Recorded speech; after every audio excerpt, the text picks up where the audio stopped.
जय माता रानी। दोस्तों, आप सभी को नवरात्रों की हार्दिक शुभकामनाएं। माता रानी की कृपा सदैव आप पर, आपके परिवार पर बनी रहे। 10 या 11 अक्टूबर कब है नवरात्रि की अष्टमी नवमी? दूर करें अपना कंफ्यूजन और जानेंगे कन्या पूजन का शुभ मुहूर्त विधि। कन्याओं को दे भेंट में 4 में से एक चीज, माता रानी का बरसेगा आशीर्वाद, घर में आएगी सुख समृद्धि। अष्टमी और नवमी पूजा लोग बड़े चाव और श्रद्धा से मनाते हैं। इन दिनों कन्या पूजन का विधान होता है, जिसे महाअष्टमी और महानवमी पूजा के रूप में जाना जाता है। इस साल 2024 में अष्टमी और नवमी की तिथियों को लेकर कई लोग असमंजस में हैं। आइए जानते कि इस साल अष्टमी और नवमी कब मनाई जाएगी और पूजा के लिए कौन सा मुहूर्त श्रेष्ठ है। तो आइए जानते हैं। अष्टमी पूजा 2024। हिंदू पंचांग के अनुसार आश्विन शुक्ल पक्ष की अष्टमी तिथि का आरंभ 10 अक्टूबर 2024 को दोपहर 12:31 से शुरू होगी और यह 11 अक्टूबर 2024 को दोपहर 12:06 पर समाप्त होगी। इसलिए महाअष्टमी की पूजा 11 अक्टूबर 2024 को होगी। नवमी पूजा 2024। नवमी तिथि का प्रारंभ 11 अक्टूबर 2024 को दोपहर 12:06 से शुरू होगी और यह 12 अक्टूबर 2024 को सुबह 10:58 पर समाप्त होगी। इस आधार पर महानवमी पूजा भी 11 अक्टूबर को ही मनाई जाएगी। अष्टमी और नवमी एक ही दिन है। पंचांग के अनुसार इस साल अष्टमी और नवमी एक ही दिन यानी 11 अक्टूबर 2024 को मनाई जाएगी। सुबह 12:06 तक अष्टमी की पूजा और इसके बाद नवमी की पूजा की जा सकती।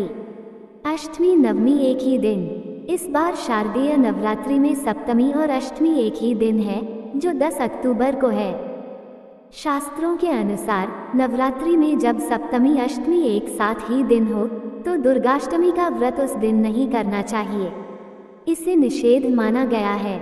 इसलिए इस साल 11 अक्टूबर 2024 को ही अष्टमी और नवमी दोनों मनाई जाएगी। यानी अष्टमी और नवमी पर व्रत रखने वाले 11 अक्टूबर को ही व्रत रख सकते हैं। शारदीय नवरात्रि 2024 व्रत पारण। इस साल शारदीय नवरात्रि व्रत का पारण आप कन्या पूजन के बाद कर सकते हैं।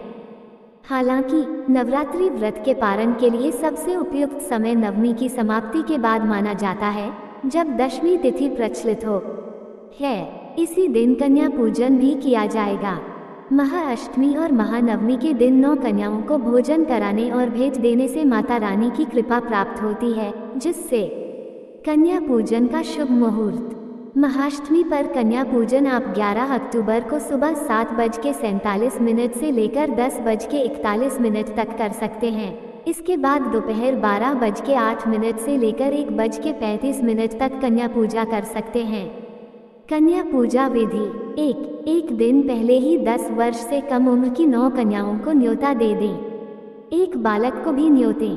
2 कन्या पूजन के दिन घर आई कन्याओं का सच्चे मन से स्वागत करें।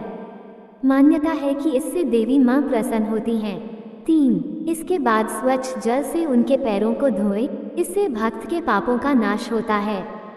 4 इसके बाद सभी 9 कन्याओं के पैर छूकर आशीर्वाद लें, इससे भक्त की तरक्की होती है। 5 पैर धोने के बाद कन्याओं को साफ आसन पर बिठाएं और अब सारी कन्याओं के माथे पर कुमकुम का टीका लगाएं। इसके बाद कलावा बांधें। 6 कन्याओं को भोजन कराने से पहले अन्न का पहला हिस्सा देवी मां को भेंट करें, फिर सारी कन्याओं को भोजन परोसें। 7 वैसे तो मां दुर्गा को हलवा, चना और पूरी का भोग लगाया जाता है, लेकिन अगर आपका सामर्थ्य नहीं है तो आप अपनी इच्छानुसार कन्याओं को भोजन कराएं। भोजन समाप्त होने पर कन्याओं को अपने सामर्थ्य के अनुसार दक्षिणा अवश्य दें, क्योंकि दक्षिणा के बिना दान अधूरा रहता है। यदि आप चाहते हैं तो कन्याओं को अन्य कोई भेंट भी दे सकते हैं। 8 अंत में कन्याओं के जाते समय पैर छूकर उनका आशीर्वाद लें और देवी मां को ध्यान करते हुए कन्या भोज के समय हुई किसी भी भूल के लिए क्षमा मांगें। ऐसा करने से देवी मां प्रसन्न होती हैं और भक्तों के सभी कष्ट दूर होते हैं। घर में समृद्धि और संपन्नता बनी रहती है। महाअष्टमी और महानवमी के दिन कन्या पूजन का विशेष महत्व होता है। भोज के बाद कन्याओं को भेंट भी दी जाती है। कहते हैं अगर इन 4 चीज़ों से कोई भी एक चीज़ भेंट की जाए तो माँ दुर्गा काफ़ी प्रसन्न होती हैं। पूरे देश में शारदीय नवरात्रि की धूम मची हुई है। ये पर्व पूरे 9 दिनों तक चलता है, जिसमें देवी दुर्गा के 9 स्वरूपों की पूजा की जाती है। कई भक्त इन 9 दिनों तक उपवास भी करते हैं। भले ही सभी की पूजा का तरीका थोड़ा अलग अलग होता है, लेकिन नवरात्रि की महाअष्टमी और महानवमी के दिन लगभग हर कोई अपने घर कन्या भोज का आयोजन करता है। इस दिन छोटी छोटी बच्चियों को घर बुलाकर उनके लिए स्पेशल भोजन जैसे कि पूरी, हलवा, खीर, काले चने, छोले आदि तैयार किए जाते हैं। कहा जाता है कि इन छोटी कन्याओं में माता रानी का वास होता है। ऐसे में अगर आप इन्हें खुश करते हैं तो माँ स्वयं प्रसन्न होती हैं। इसलिए भरपेट भोजन के बाद कन्याओं को खुश करने के लिए भेंट भी दी जाती है। तो चलिए आज जानते हैं कि कन्याओं को क्या भेंट देना शुभ माना जाता है। शुभ होता है भेंट में लाल रंग देना। लाल रंग माता रानी का पसंदीदा रंग है और समृद्धि का प्रतीक भी। धार्मिक रूप से भी लाल रंग को बहुत शुभ माना गया है। कहते हैं कि लाल रंग दान करने से मंगल मजबूत होता है और घर में सुख समृद्धि आती है। ऐसे में कन्या भोज के बाद आप बच्चियों को लाल रंग भेंट कर सकते हैं। अपने सामर्थ्य के अनुसार बच्चियों को लाल रंग के कपड़े या फिर चुनरी भेंट स्वरूप दे सकते हैं। श्रृंगार का सामान। कन्याओं को भेंट में श्रृंगार का सामान देना भी बहुत शुभ माना जाता है। नवरात्रि में जैसे आप माँ दुर्गा को श्रृंगार का सामान अर्पित करते हैं, ठीक वैसे ही कन्याओं को भी कर सकते हैं। आप उनके लिए एक किट तैयार कर सकते हैं जिसमें छोटी सी बिंदी, नेल पॉलिश, रुमाल, रबर बैंड और लाल चूड़ियाँ डालकर से सकते हैं। हालांकि इनमें से कोई एक चीज़ भी भेंट में दी जा सकती है। आप अपने सामर्थ्य के अनुसार भेंट तैयार कर सकते हैं। पैसों की भेंट से प्रसन्न होती है माँ लक्ष्मी। अगर आप कोई गिफ्ट आइटम नहीं खरीद पाए हैं तो पैसों की भेंट भी दे सकते हैं।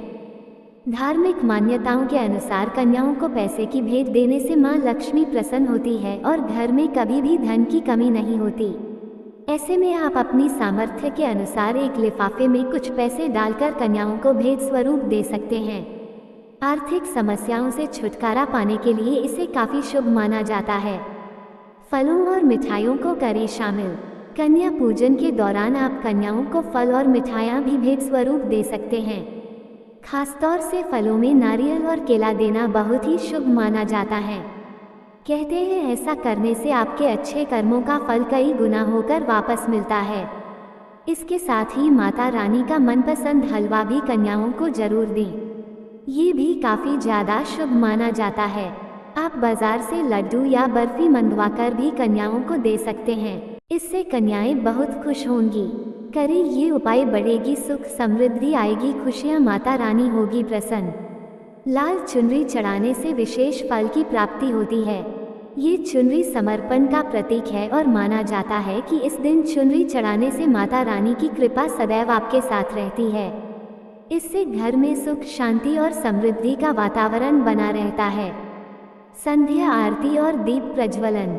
अष्टमी के दिन संध्या काल में देवी दुर्गा की आरती करें और घर के मुख्य द्वार पर घी का दीपक जलाएं।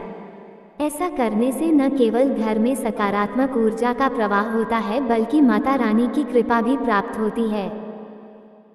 माना जाता है कि दीप प्रज्वलन से घर के वातावरण में शांति और समृद्धि आती है और बुरी शक्तियों का नाश होता है। दोस्तों, ये थी आज की हमारी वीडियो। आपको हमारी दी गई जानकारी अच्छी लगी हो तो वीडियो को लाइक करें, चैनल को सब्सक्राइब करें, कमेंट में जय माँ दुर्गे जरूर लिखें। जय माता रानी दोस्तों।